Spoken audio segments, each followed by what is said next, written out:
In this video, I'll show you how to turn off iMessage on your iPhone 16, 16 Pro and Pro Max. This way you'll be able to send your messages using SMS only. It will force the iPhone to send an SMS instead of trying to send an iMessage. So go ahead and open the settings of your iPhone. So settings is now open. Now you're going to go down until you see apps. Click on apps. Go down until you see messages. Here we go. Messages.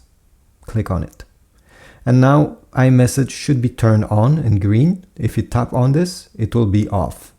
And all your messages will be sent using SMS. So your phone carrier instead of internet, which iMessage rely on to.